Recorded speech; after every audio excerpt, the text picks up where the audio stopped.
소송은 과거의 일을 가지고 재구성해서 진행이 됩니다. 따라서 과거에 일어났던 일에 관한 증거를 수집하는 것이 매우 중요합니다.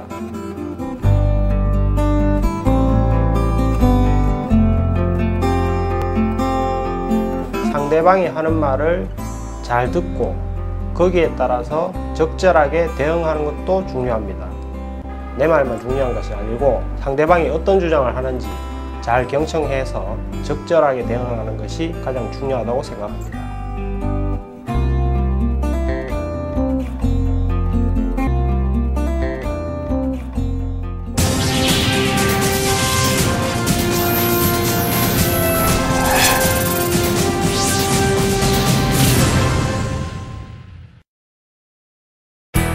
안녕하세요. 전문 변호사를 만나다의 리포터 이마영입니다.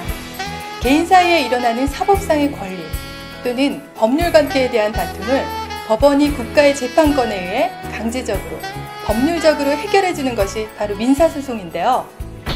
작년 기준으로 전국에서 120만 건이 접수돼 가장 높은 비율을 차지하고 있는 것 또한 바로 민사소송이라고 합니다.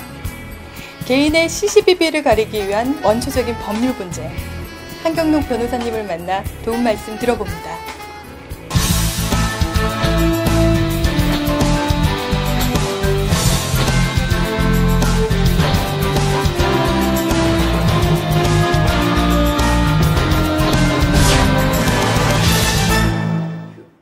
오늘은 한경록 변호사님을 만나 뵙고 이야기 나눠보도록 하겠습니다.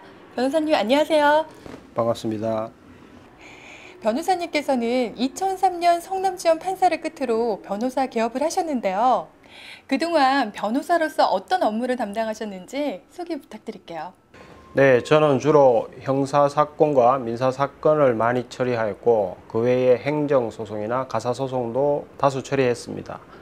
제가 가장 중점을 두고 처리하는 사건은 민사사건이라고 할 수 있습니다. 네. 판사 시절부터 지금까지 전문가로서의 노하우를 쌓아오셨는데요.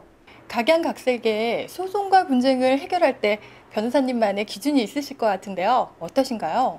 네, 우선 당사자의 말을 잘 들어야 합니다. 모든 분쟁의 원인은 당사자 간의 다툼에 있지만 그 분쟁의 해결책 역시 당사자에게 있다고 생각합니다. 한 가지 분야에 매진을 하다 보면 노하우가 생기기 마련입니다. 생활의 달인이라는 프로그램에 등장하는 주인공들처럼 말이죠.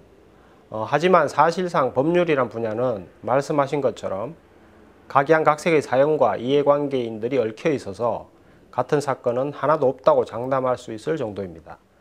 민사소송의 경우 매 건이 소송의 모양을 달리하고 있어서 법률적인 측면이나 또 증거를 검토해야 합니다. 소송이나 분쟁을 해결할 때의 저만의 기준이라고 한다면 당사자가 수긍할 수 있는 결론을 도출해내는 것이라고 할 수 있습니다. 오늘은 다양한 법률 분야 중에서도 민사에 관련된 도움 말씀을 주실 텐데요. 민사소송이라고 하면 금전에 관련된 사례들이 먼저 떠오릅니다. 채무관계 외에도 다양한 민사소송이 제기된다고 들었는데요. 민사소송의 범위, 어디에서부터 어디까지라고 볼 수 있을까요? 가장 빈번한 유형이 금전의 지급을 구하는 것이고 그 외에도 부동산과 관련한 등기소송, 또 본안소송 이전에 제기하는 각종 가압류, 가처분 소송 등이 있습니다. 최근에는 당사자의 권리를 보존하기 위한 가압류, 가처분 소송이 중요하게 여겨지는 추세입니다.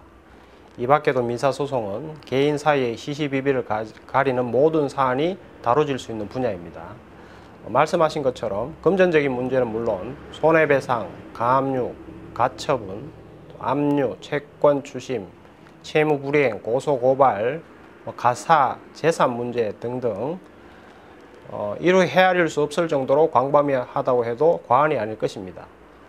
따라서 민사소송 관련 의문이 있으시면 전문가인 변호사와 상담하시는 것이 가장 빠른 해결책이라 볼 수 있습니다. 지난해 대법원 발표에 따르면 민사소송이 120만 건에 달한다고 들었는데요. 그만큼 우리 생활에 밀접한 분야인 것 같습니다. 변호사님께서도 그동안 다양한 소송들을 다뤄오셨을 텐데요. 그 중에서도 기억에 남는 사례가 있다면 한 가지만 소개 부탁드릴게요.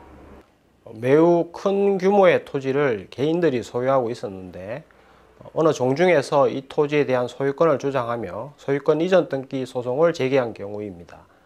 저는 앞서 말한 개인들을 대리하여 피고 측 변호사로 변론을 하였는데 1심 재판만 3년여를 지속할 정도로 치열하게 공방을 벌였습니다.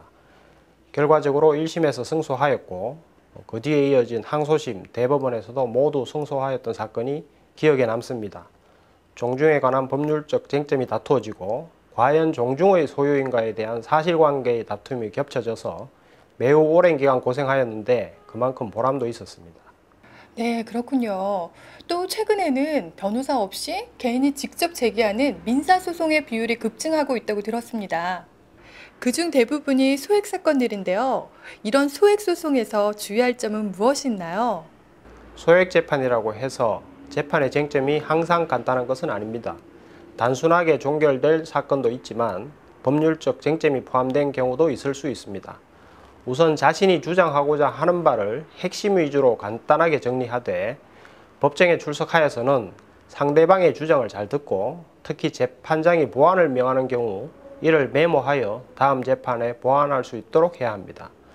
덧붙여 소액 재판이란 원고가 청구하는 금액이 2천만 원 이하인 사건을 말하는데요.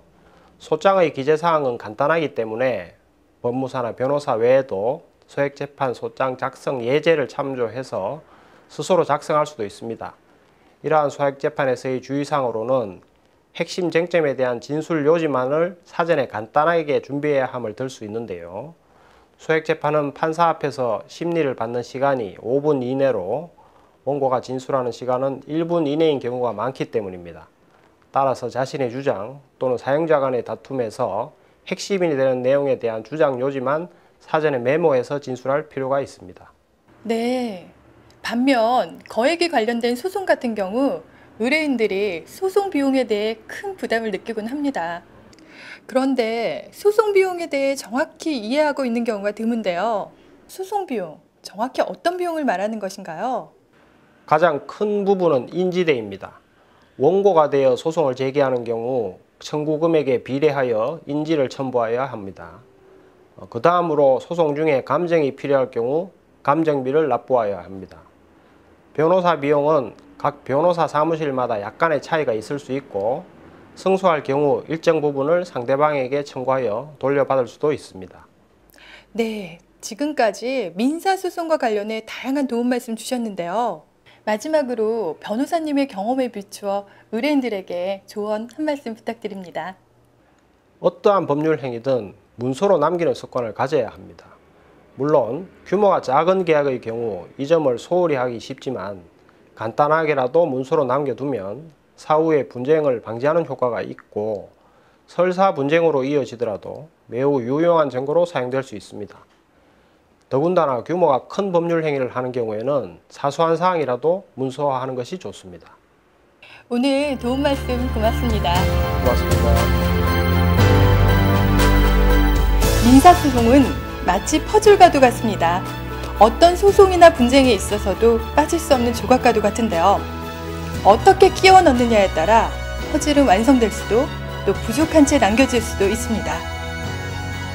한경로 변호사님께서는 민사 분야의 소송은 초기 대응에서부터 종결에 이르기까지 철저한 법률적인 검토와 증거 준비가 필요하므로 성실히 임해야 한다고 충고합니다.